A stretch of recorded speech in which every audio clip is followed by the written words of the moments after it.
Hey lovely people, welcome to Learning with Violet Okolocha, and in today's video we are going to be talking about fall and fracture care plan. We've done an A to E assessment of fall and fracture. If you've not watched it, please go watch it.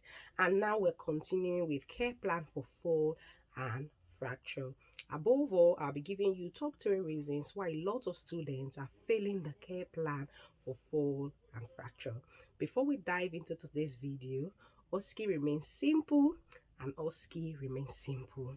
Nurses are brilliant, so you're definitely passing your Osce exam. Just make sure you practice effectively, practice with your peers, and practice with your friends. And I can't wait to congratulate you. Secondly, I've added a join button to the channel member. If you are a channel member, whenever you ask me any question, it comes with a star on your name. So I have to answer you at all costs. Secondly, there are a couple of videos that are not on the main channel that are only accessible to channel member. So click on the join button to become a channel member so that you get access to all our videos. So now, without wasting time, let us dive directly into our topic for today.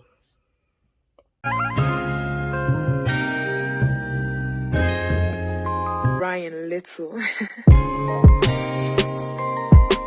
Alright guys, so welcome back to my channel, and like we always say, nurses are brilliant, Osce is simple. I can't wait to congratulate you all. So make sure you practice effectively with your peers, with your friends, and make sure you practice alongside with your marking criteria. Now, let's start with the top 3 reasons why nurses are failing the fall and fracture care plan in the Osce exam. Number one, read your scenario very well. It is very, very important. Now, if in your A to E assessment scenario of fall and fracture, the team, which is the doctors, the nurses, the team in charge of the patient, have agreed and said patient should not be mobilized.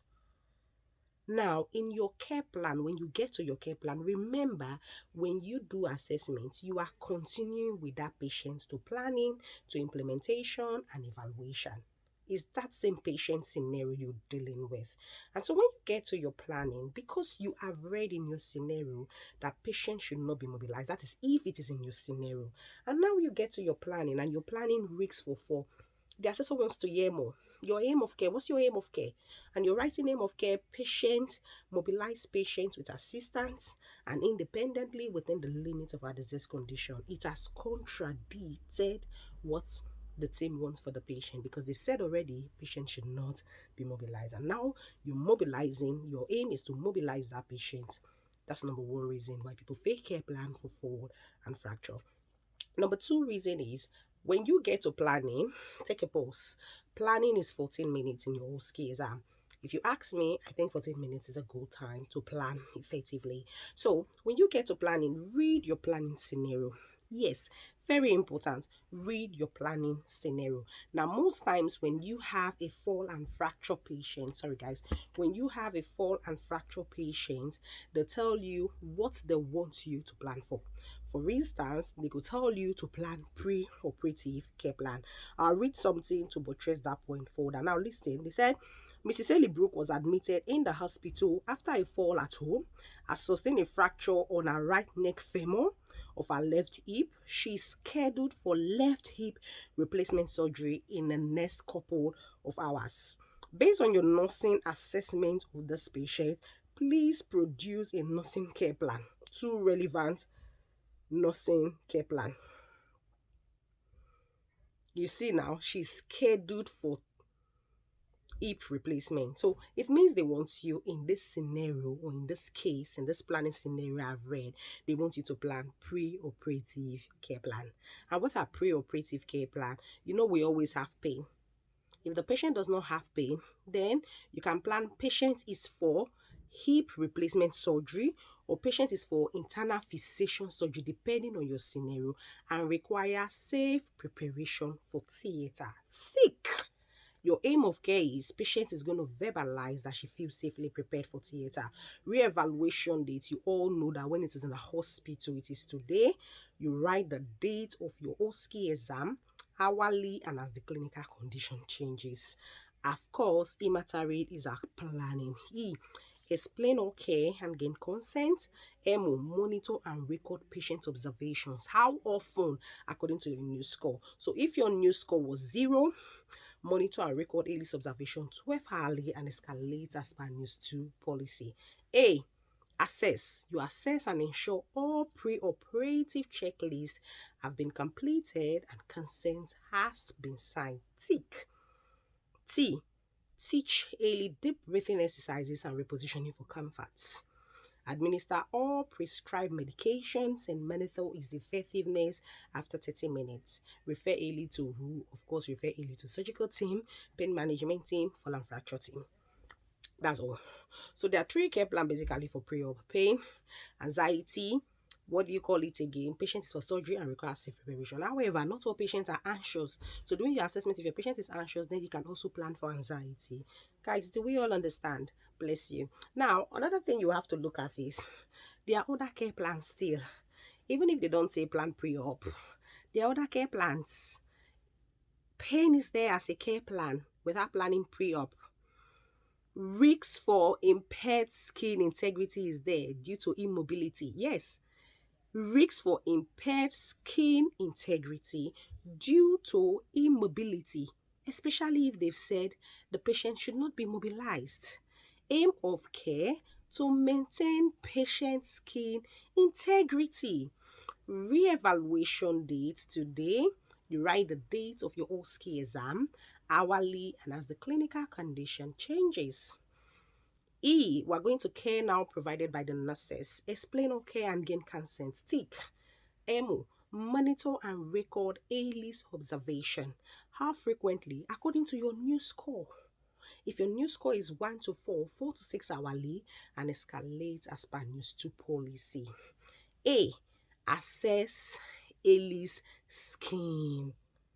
Assess A-list skin for any sign of redness, any sign of pressure, or any sign of skin integrity. So assess A-list skin for any sign of pressure, any sign of redness, any sign of pressures.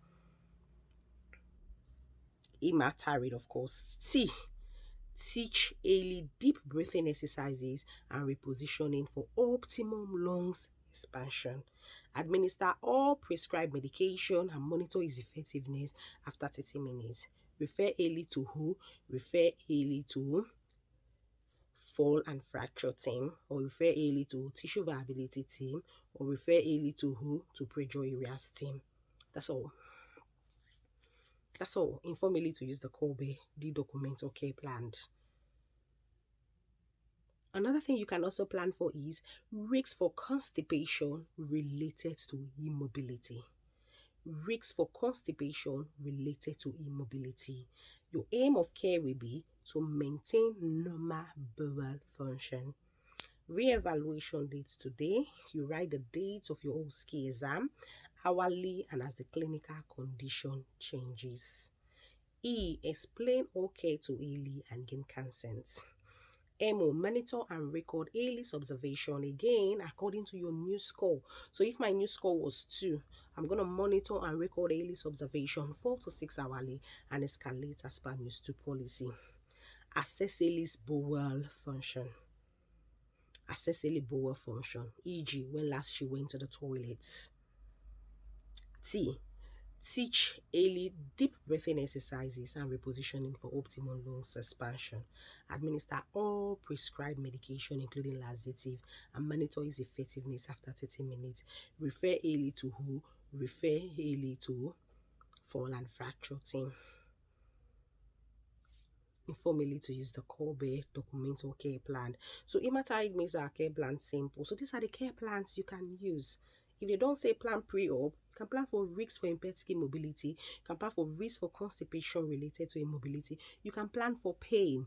Now, another reason is, like I always say, always read your planning scenario very well. They might also ask you to give post-operative care plans. I'll read something to buttress that point further. Now, this says, Mrs. Ellie Brooke, who was admitted in the hospital after a fall at home, has sustained a fracture on the neck of her left hip.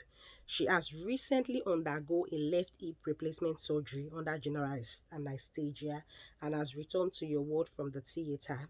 You have been assigned to look after Haley's immediate post-op. Based on your nursing assessment of this patient, please provide two relevant nursing care plans. So this is post-op. So if they ask you to plan for post-op, again, post-operative care plan has pain. If they ask you to plan for post-op, again, post-operative care plan has risks for infection. So post-operative care plan, we have pain, we have risks for infection, we have risks for hemorrhage,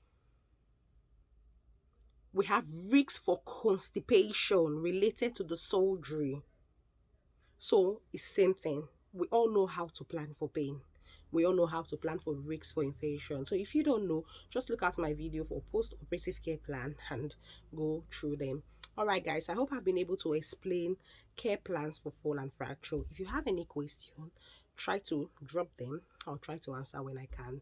All the best guys in your OSCE exam. I can't wait to congratulate you. If you enjoy watching this video, give this video a thumbs up and don't forget to share with your friends and colleagues preparing for OSCE exam. Until I see you again, keep passing your OSCE exam. I love you all and bye for now. Thank you.